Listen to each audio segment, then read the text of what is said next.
Olá a todas as pessoas que acompanham o curso livre de Arqueologia Amazônica da UFAM. Eu sou Helena Lima, arqueóloga, pesquisadora do Museu Paraense Emílio Gueldi, em Belém, e vou acompanhar vocês numa breve imersão na arqueologia de Manaus, região onde vivi e trabalhei por muitos anos, e por que não dizer, onde cultivei muitas amizades. Nesse módulo do curso, vamos abordar alguns aspectos da história dessa cidade tão complexa que é Manaus. A Manaus de hoje, fervilhante e plural, tem suas raízes numa milenar história indígena. Carrega também em sua bagagem todo o processo colonial dos séculos XVI e XVII, os anos da chamada Belle Époque da sociedade gomífera amazônica, já da virada do XIX e do XX, e do crescimento acelerado pela industrialização, com a criação da Zona Franca nos anos 60, a urbanização e a metrópole, que expandem como sem precedentes. Como vemos, são muitas as heranças que carrega a cidade manauara em sua charmosa e caótica contemporaneidade. A arqueologia da Amazônia Central sempre instigou pesquisadores e visitantes. A sofisticação dos vestígios e a extensão e densidade dos sítios de terra preta colocaram desde cedo a Amazônia Central no cerne de modelos sobre a ocupação antiga do continente, fosse enquanto uma área periférica, como nos modelos de Meggers e colaboradores, ou como um grande centro populacional, como vimos nas hipóteses de Lathrop dos anos 70. Na década de 90, esses modelos passaram a ser testados a partir de pesquisas arqueológicas sistemáticas ligadas ao projeto Amazônia Central, do Museu de Arqueologia e Etnologia da USP, coordenado pelo professor Eduardo Neves. Essas pesquisas agregaram uma enorme quantidade de dados sobre os sítios da Amazônia Central, com maior foco no vizinho município de Iranduba. Em Manaus, eu destaco também a iniciativa do IPHAN, que em 2006 empreendeu o levantamento arqueológico no município de Manaus, Lama, uma importante ferramenta de gestão, mas que hoje já está um pouco desatualizada. A primeira proposta de sequência cronológica de ocupação da Amazônia Central vem dos trabalhos feitos pelo arqueólogo alemão Peter Hilbert e publicados em 1968. Em Manaus, Hilbert trabalhou nos sítios Refinaria e Paredão e também no Rio Cuieiras.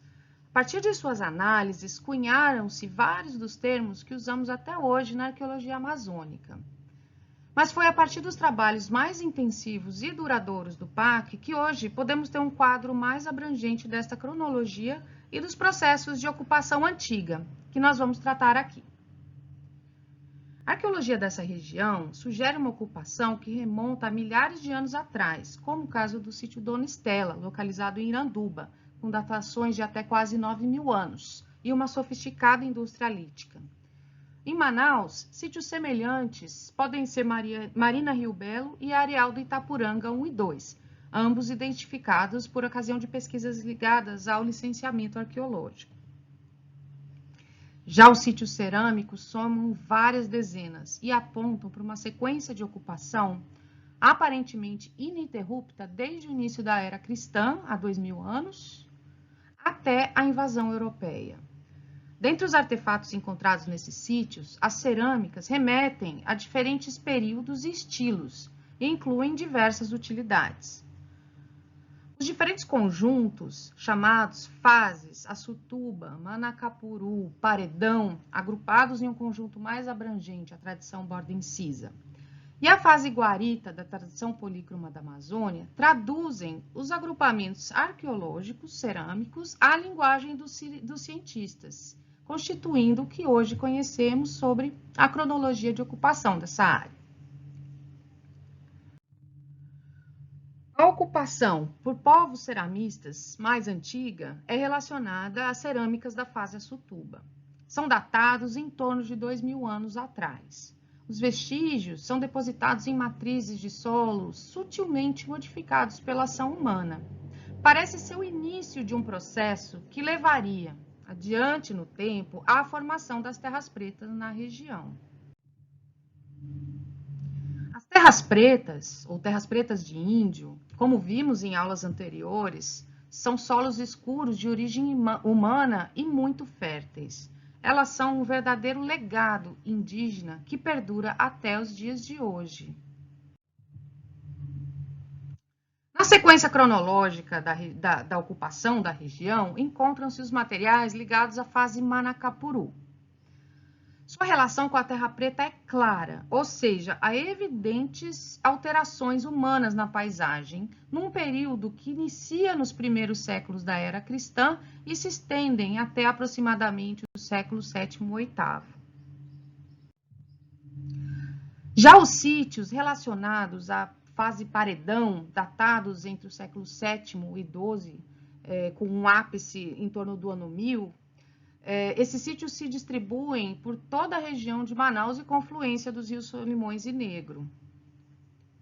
Além das singulares urnas funerárias de estilo cerâmico, esses sítios mostram alterações marcantes na paisagem, como as próprias terras pretas o são, e também engenharia de terra na forma de construção de montículos artificiais.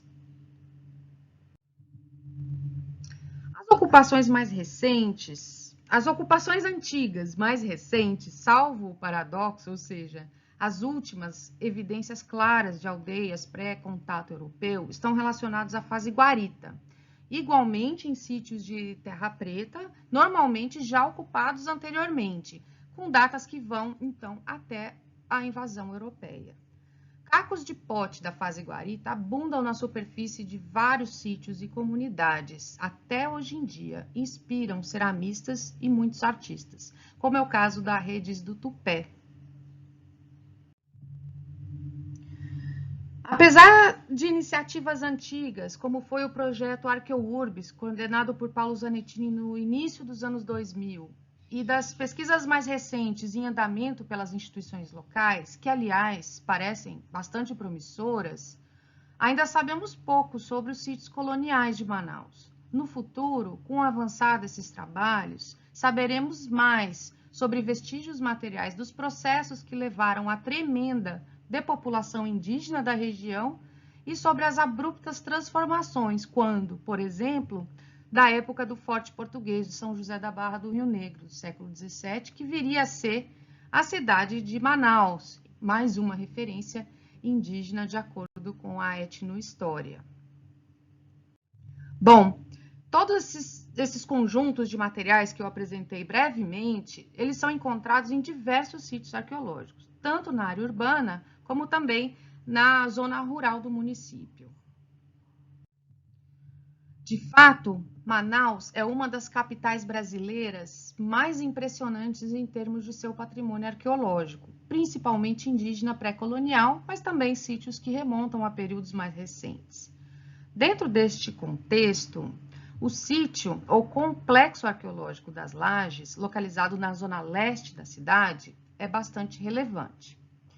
Assim como a Praça Dom Pedro, no centro da cidade, Nova Cidade, na zona norte, Japiim, na zona leste, e outros tantos, Lajes é um sítio denso de terras pretas, com diversas estruturas, inclusive funerárias, localizado no topo de um terraço fluvial nas margens do Rio Negro, este bem de frente ao encontro das águas. Lajes foi o primeiro sítio a ser registrado do IFAM, ainda na década de 70, pelo Mário Simões, pesquisador do Museu Guild. Ele foi registrado com a sigla AMMA01. Junto com os sítios da Isaco Ikeda e Ponta das Lajes, este compõe um importante complexo arqueológico. A vazante de grandes proporções do Rio Negro, que foi em 2010, evidenciou uma série de gravuras rupestres, petróglifos, na área conhecida como Ponta das Lajes, que é um afloramento rochoso submerso na maior parte do ano. Além dos grafismos, inclusive antropomorfos, apresenta bacias, cúpulas e sulcos de polimento, indicando um uso intensivo daquele lugar ao longo do tempo. O sítio histórico guarda ainda evidências materiais e edificadas do início do século passado, as estruturas da olaria Irca, remanescente de uma atividade econômica que foi bastante presente e atuante no estado, até os anos 60 no município de Manaus e depois disso no município de Iranduba, que é a produção de cerâmica industrial. Lages é ainda um excelente sítio de pesca, como atestam os moradores da redondeza, e é a área de reprodução do peixe jaraqui, a iguaria amazônica típica de Manaus. Portanto, vejam, as lajes guardam muitas histórias de longa e curta duração e memórias da cidade de Manaus e da população que nela habita. Isso tudo na área mundialmente conhecida pelo fenômeno do Encontro das Águas. O Encontro das Águas é um importante ponto turístico da cidade de Manaus e foi tombado em 2010 pelo IPHAN como Patrimônio Cultural e Natural do Brasil. O tombamento foi resultante de uma mobilização histórica entre sociedade civil, ambientalistas, ribeirinhos, cientistas e jurídicas, e é uma forma importante de proteger e valorizar este importante sítio paisagístico, ambiental, arqueológico, geológico e também cultural.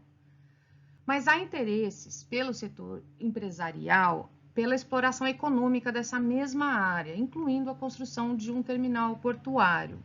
Por essa situação conflituosa, o tombamento está até hoje sob disputas e ainda não foi homologado. Vemos ali e em muitas outras áreas da cidade como os sítios arqueológicos estão intimamente ligados às paisagens naturais e culturais da cidade, e as pessoas que nela habitam transformam e simbolizam em temporalidades distintas. Parece claro que as necessárias medidas visando a proteção e preservação do patrimônio arqueológico na região devem levar em consideração a complexidade das urbes amazônicas, as do passado, antigo, e também as de hoje. A produção acadêmica sobre a arqueologia da Amazônia Central é vastíssima.